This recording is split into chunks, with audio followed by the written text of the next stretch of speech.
Welcome to the Tom Woods Show, episode 373. Today we're talking once again to Joe Salerno, and we're talking today about a paper of his that is now in the top 10 most downloaded papers over at the Social Science Research Network, SSRN. It's called A Modest Proposal for Reining in the Bernanke Fed. This was at the tail end of the tenure of Ben Bernanke, but of course it can apply to any Fed chair. And it is very interesting. Of course, we want to do more than rein in the Fed. We want to end the Fed, but this is a very, very interesting plan, a specific plan about what we can do in the short run, and I thought it was worth discussing.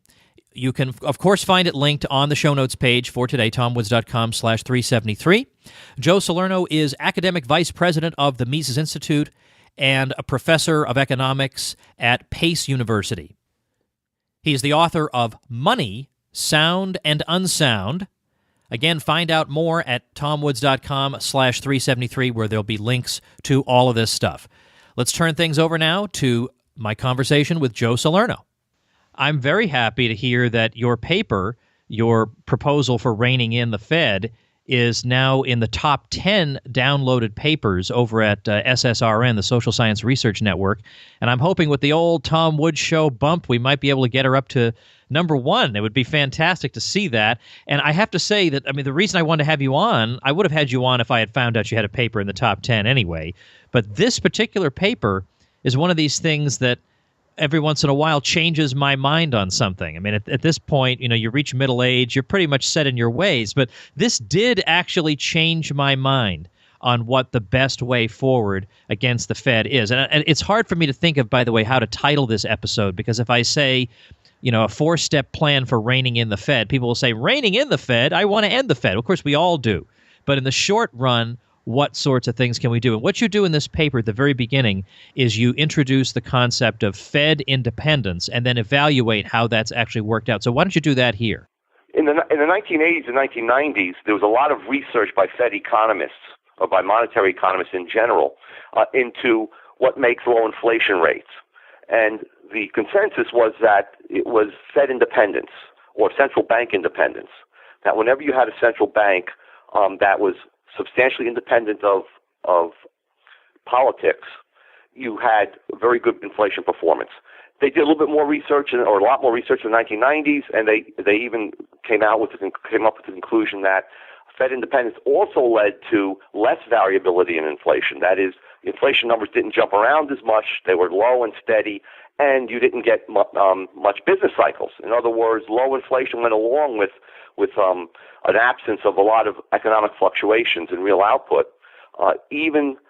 especially when you had independence of the central bank. So in any case, that became the textbook story.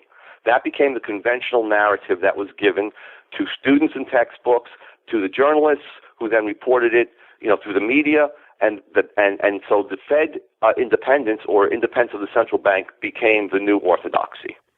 And when we talk about independence of the central bank, we talk about the central bank's ability to formulate monetary policy without oversight by political bodies. Right, without any oversight by, in a democracy, for example, the legislature, in the U.S. by Congress. But then, now this was the conventional wisdom then, as you say, that this has had good results, and it makes intuitive sense that we should have the experts running the show, and so on and so forth. And then the housing bust happens, and suddenly and dramatically, opinion begins to change. Talk about that. Yes, one thing before I start talking about that, they even coined a term for this outcome of so-called central bank independence. They called it the Great Moderation. They said from 1985 to 2005, and even in 2006 they were talking about it, that there had been this tremendous moderation that could really only be completely explained by independence of central banks. And then the next year, we began to have the people recognizing the bubble popping in housing, in financial markets, and we got the financial crisis. So just when they were becoming very self-celebratory and celebrating the fact that central bank independence had paid off in a very big way, with very low inflation and very little few business cycles, you got the financial crisis.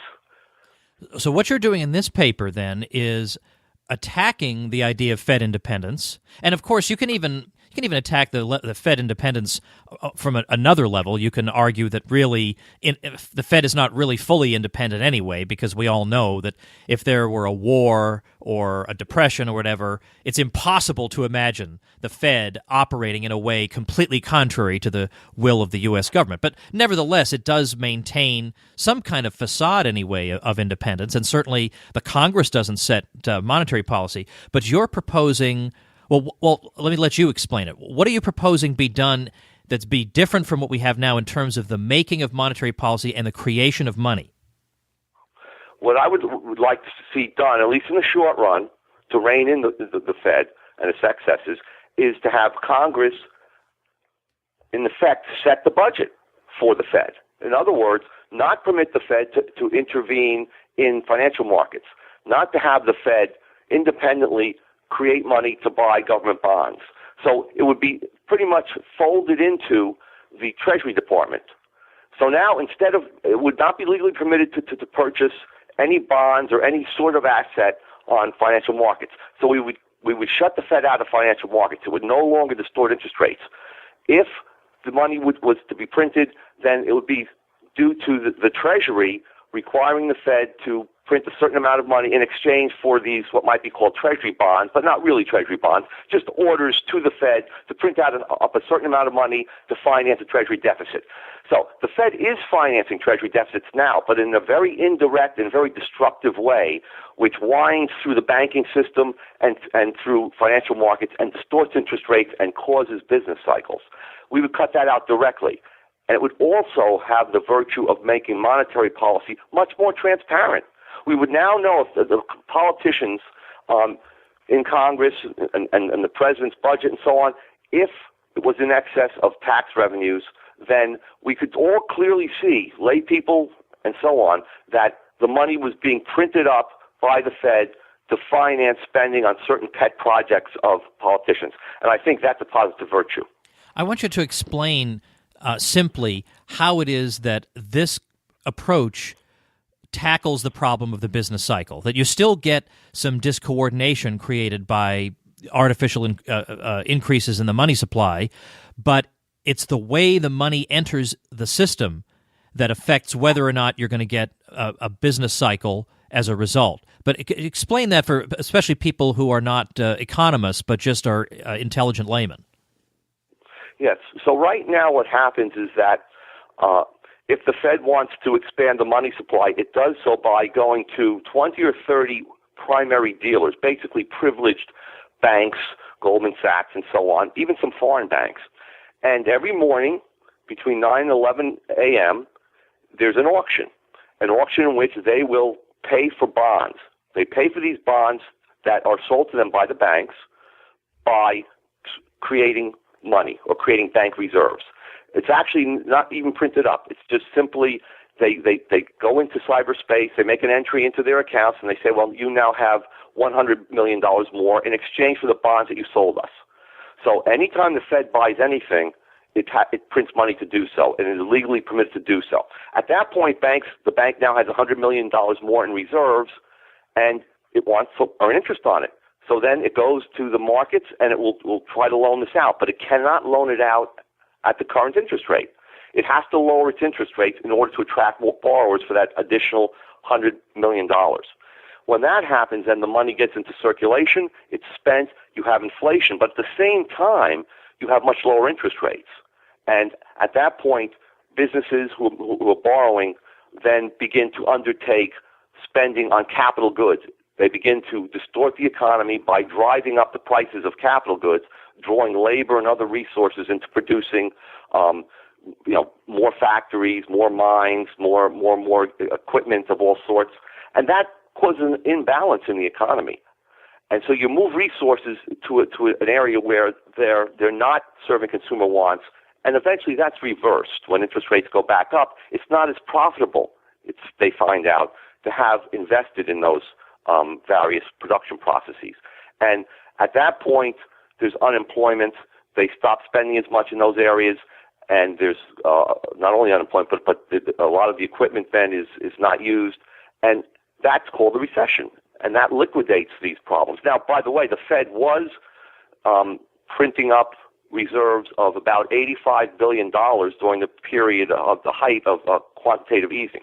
Every month, $85 billion new dollars of reserves would be added to the banking system, which could then be loaned out and would then be multiplied in increasing the money supply that you and I actually hold and spend. So what we're dealing with then would be, in place of the way the Fed creates money these days, where it enters the economy via the banking system and with this process of lowering interest rates, which creates a cascading effect of problems throughout the economy, we would have what Mises called a simple inflation, where the Treasury would create the money and just use it to pay the salaries of bureaucrats, or just spend it right into the economy. Those are the two models? Yes, that's the key thing, Tom. So if the Treasury has a deficit of $1 trillion, it would then go to the Fed, which was now really part of the Treasury, and it would just give them an order, give them so-called bonds for $1 trillion. The Fed would print the $1 trillion up, hand it to the Treasury. It would not go through. It would bypass financial markets. The Treasury would then begin to pay bureaucrats to spend on its favored projects and its favored constituencies, and you would have inflation, and it's a very bad thing, and there are distortions that go along with it. But you wouldn't have a characteristic boom that is inflation during which everybody thinks they're really prosperous, and then a crash, a business cycle precipitated by, let's say, a financial crisis. Okay, things would be much more transparent, and people would see what's going on, and there would be no distortion of the interest rate. Joe, let me tell you why it was hard for me to accept this. I've spent a little bit of time here and there, and even in a AERC presentation, going after people we've sometimes called the greenbackers. These are people who want to end the Fed because they think it's not inflationary enough, and they believe that the correct populist approach is indeed to put the money creation process in the hands of our so-called elected representatives. And in a way, I mean, this sounds like the same thing you're advocating, and they're advocating it specifically in order to get more inflation than before. What do you say about that? Are there safeguards against that? I mean, why should I be supporting what the greenbackers are supporting, in other words? Well, here's what I think. I think this is only part of our program. I think there's a grassroots movement against the Fed. There's a backlash against the Fed, and I think that we can take advantage of it by pushing for this program in which Congress assumes the role of controlling the money supply, which is what is in the Constitution. But at the same time, that's not to say that we can't push our campaign forward on all fronts. So you also want deregulation. You also want Congress to end legal tender laws.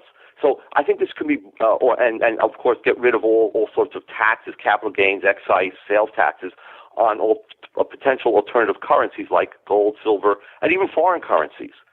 So I think this is all part of a program of taking back our money, taking it back from unelected, unaccountable bureaucrats, and then putting pressure on Congress. I mean, Congress is the body that will respond to the public. Okay, for example, if you wanted the NSA to stop its spying on the American people, would you go and try to lobby the head of the NSA and try to get him to impose rules on himself? Of course not. You'd go to Congress.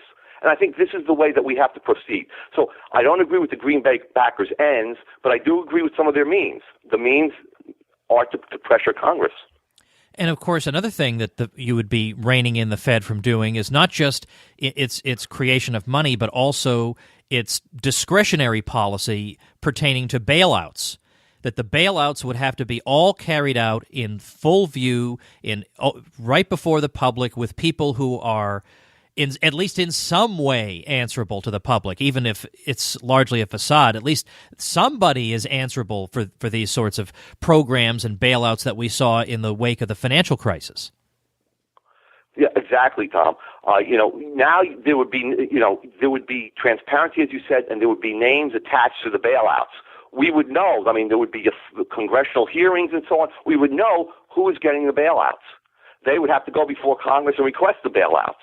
So you wouldn't have this tremendous secrecy that we had for so many years before we finally realized, or before we finally got the information via a Bloomberg freedom of information suit against the federal government. This would be in plain view from the beginning to the end, so I think that would put the reins on the Fed as bailer-outer of last resort. Let me just read a couple sentences from that section of your paper. You say, first of all, there would be no need to bail out pure depository institutions because all such institutions would hold 100% reserves. But second, even if purely financial, non-money issuing institutions were in danger of failing, the decisions to bail them out would be made by an openly partisan Treasury under the watchful eye of the congressional opposition and in full view of the public. Now, let me go back to that first sentence there. How does this program of yours involve depository institutions holding 100% reserves? Where does that step come in? Well, I think since the banks are really an arm of the federal government at this point, in the sense that they're fully protected by federal deposit insurance, I think that there would be no problem I wouldn't have any sort of reasons or objections to the federal government or I guess Congress mandating that if banks want to create dollars or create checking accounts, that they would do so only on the basis of 100% reserves. That's the old Chicago plan of Milton Friedman's teachers, and they pushed for 100% reserves against fiat money, against fiat-denominated checking accounts, and so on. So that could be part of the plan. It wouldn't necessarily have to be part of the plan, because once you deregulated, once you got rid of federal deposit insurance and so on, at that point, I think the banks would show more restraint. But I think initially that would be part of what I would be advocating. I'm curious, by the way, Joe, what part of Chicago analysis requires, or I guess it doesn't require, but would make sense for them to advocate 100% reserve? I mean, I understand the fiat money thing, but what do they think? What kind of pitfalls do they think they're preventing by having a 100% reserve system? What do they think are the problems with a fractional reserve fiat money system? The Chicago people, I mean. Yeah, the Chicago people would say that if you have 100% reserves, then the central political or monetary authority, whether it's Congress or whether it's the central bank, would be able to completely control the money supply. The money supply would not fluctuate, for example, if households took currency out of the banks, right? Because it would be one for one. There would be no money creation by the banks. Or there would be no problem with banks holding 100% reserves and reducing the so-called money multiplier. In other words, complete control of the money supply would be by the entity that was supposedly in charge of monetary policy. So we are certainly not in favor of that. We don't want 100% reserves because we want the federal government or the central bank, to the extent that it still exists, to have full control of the money supply. But in effect, they would. So ultimately then, this is your paper is called A Modest Proposal for Reining in the Bernanke Fed. Obviously, we can substitute Yellen for Bernanke and all the names that are likely to come up in the future. This paper has gotten a lot of attention recently. It came out, it looks like it's dated August 18th, 2014, but it's getting a lot of attention now. We'll link to it on the show notes page, which will be tomwoods.com/373. But just for the sake of the audience, although I have had Jeff Herbener on to talk about what would we do once we end the Fed, I think we should at least spend a couple final moments on what is our final preferred endgame of all this. If we had exactly our way and we didn't have to come up with an interim series of steps like this, where would we want to go ultimately? I think hopefully you want to go back to a money that's controlled by the market, and that would have to be a useful commodity like gold or silver or whatever else the market would come up with. At that point, we would allow any sort of bank or lending institution to set their own rules for their loans and so on. There's a question whether legally there should be 100% reserves enforced. But I'll wait for full libertarian society to, for the judges there to weed that question out. Right now, we don't want any support for any fractional reserve bankings, from the government. That is, if they want to set their own, fractional reserves and promise to pay immediately or instantaneously any call for withdrawal, well, then they'll have to bear the full consequences. So I think Mises was a free banker in that sense, but only because he believed that would cause fractional reserve banks to be very, very prudent and very, very careful about creating fiduciary media. We'd have a very slow increase in money supply if we had any at all once that was once that was put into place. But the key would be we'd have a lot of other institutions loaning money and paying interest that would take advantage of technology. We have things happening now in Sweden and other countries in which these microloans are being made, and people are putting money in for a certain period of time and earning interest, and it's not fractional reserve banking. All right, we'll leave it there, Joe. I'm going to refer people to, because it's too tricky to link them over the air to the URL for the paper. So it'll be linked to tomwoods.com/373, as well as a link to your book, Money, Sound, and Unsound, which I've benefited from quite a bit. Joe, I appreciate you coming on, especially at the last minute like this. I did want to get discussion of this paper up sooner rather than later, so I appreciate it. Thank you very much. Thank you, Tom. All right, everybody, if you haven't already, make sure and grab your free copy of my brand new ebook, 14 Hard Questions for Libertarians Answered. That will be linked also at tomwoods.com/373. 14 Hard Questions for Libertarians Answered is full of information that will help you understand the world better and win debates. And how can you argue with the price? So check that out, tomwoods.com/373. Thanks so much for the support, everybody, and for promoting the show and subscribing on iTunes and Stitcher. We're growing in terms of listeners and downloads every single month, thanks to you guys helping to spread the word, and I deeply appreciate that. Thanks for listening, everybody. We'll see you next week. The Tom Woods Show.